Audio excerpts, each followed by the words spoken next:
বাপ আইছার লগে লগে মুরগি কাট করে দিছো, হ্যাঁ? কোন কারণে এই সাহস করতে গাইলো? আমার পালের মুরগি আমি জবাই করবো না বাজারে নিয়ে বেচবো, তোমার কাছে আমার কৈফিয়ত দেওয়া লাগবো? অবশ্যই লাগবো, কৈফিয়ত ছাড়া কোনো কাজই করতে পারবি না তুই, হ্যাঁ? ফার্দার যদি এরকম করে তাহলে কিন্তু খবর আছে তোর। এইটা তোমরা কি শুরু করলা? বাবু যে হাত দিয়ে আসো, বসো, বাপ তো এগুলোকে খাই। বাপ কেডা আর পুত কেডা? আমি বাপ, তুমি পুত। মায়ের কিন্তু একটা মারিতে পারবো না। আপনারা কই নাই, আপনার মায়েরা কইছি আমার ভাত খাবো, আপনি দিয়াইতেছি, ভাত দিতে যদি দেরি হয় কিন্তু মায়ের একটা নিতে পারবো না। তুমি কি আমার মাইয়ার গায়ে হাত তুলো নাকি? শুনতে যে তোমরা ঝগড়া করো, কিন্তু তুমি তো মনে হচ্ছে আমার মায়ের গায়ে হাত তুলো। দেখো, নারী নির্যাতনের মামলা কিন্তু খুব খারাপ, যাবজ্জীবন। মার্ডার করলেও একই শাস্তি, ডাইরেক্ট মার্ডার করে এলাম। अच्छा আপনার তোর দরকার নাই, খেয়ে লই। খবরদার ডাকবো আগাবার হাট, তোমাকে দুজনের রাতের খাওয়ানো বন্ধ। ওই মোবাইল বের কর, লাইভে যাবো।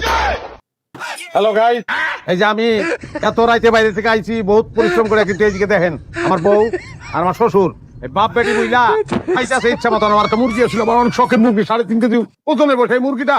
আমি বলছি আমার নাতিকে জবাই দিও না, সেই মুরগি জবাই দিয়ে বাপের খাইতেছে। এই যে দেখেন, বাপরে দেখলেই বুঝতে পারতেছেন, পুরা মুরগিটা একলা খাইবো, খাইয়া তারপর কক কক কক কক কক কক করবো। আমার অবস্থা খারাপ, এই যে দেখেন আমার বউ খাইতেছে, কিন্তু আমার না খাওয়াই রাখছে। এই কি আমার অবস্থা, খুব শোচনীয় অবস্থায় আছি। আবার হুমকিও দেয়, আবার মার্ডার করে ফেলাইবো।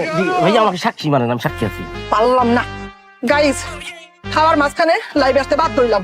আজকে নির্যাতিত নারীর গল্প আপনাদেরকে শোনাবো। মেয়েরা যে সবসময় পদে পদে নির্যাতিত হয়, সেটা প্রমাণ আজকে আপনারা আবার পাবেন। এই যে আমার বাপটা অনেকদিন পরে আমার সাথে দেখা করার জন্য আসছে। ঘরে কিছু আছিল না, তাই আমার পালন একটা মুরগি আমি জবাই করে তার জন্য রান্না করছি।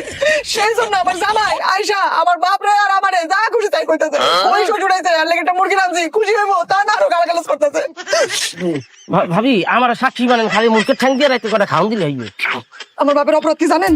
আমার বাপের অপরাধ, বিয়ার সময় আমার বাপে কইছিল যে দেহার ফসলি জমিটা বেচা, এই যে রবি যৌতুক লোভী লোকটারে একটা মোটরসাইকেল দিব, 2টা দুধের গাই দিব, আর একটা ফ্রিজ দিব। আমার বাপে জায়গাটা বেচতেও পারে নাই, দিতেও পারে নাই। সেই জন্য, শুধুমাত্র সেই জন্য, এই যে দেখেন, এই যে যৌতুক লোভী সামাদ সব সময় আমার আব্বারে যা করি তাই কয়, সহ্য করতে পারে না বিয়ের পর থেকে।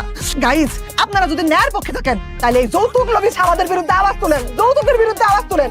আজকে এই পর্যন্তই, আপনারা ভালো থাকেন, আমার জন্য দোয়া করেন।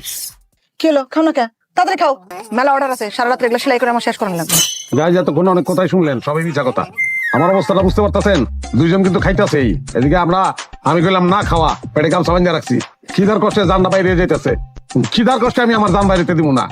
আগে আপনারা অনেক অনুরোধ করছেন, যে কারণে আমি আগের সিদ্ধান্ত থেকে আমি সরে আসছিলাম, কিন্তু আর পারবো না। আমি সিদ্ধান্ত নিলাম, এটা ফাইনাল সিদ্ধান্ত, আমি তার তালাক দেবো। তালাক দেবো, কেউ কোনো রিকোয়েস্ট করলে আমার হাতে পায়ে ধরলে আমি এরা মানবো না, শুনবো না। আমি তার ডিভোর্স দেবো, এবং ওই ডিভোর্স উপলক্ষে কালকা পয়লা যে কাস্টমারটা আইবো, সেই কাস্টমারের ডাবল কামিজ কাটিং এবং ফিটিং আমি ফ্রি করে দেবো।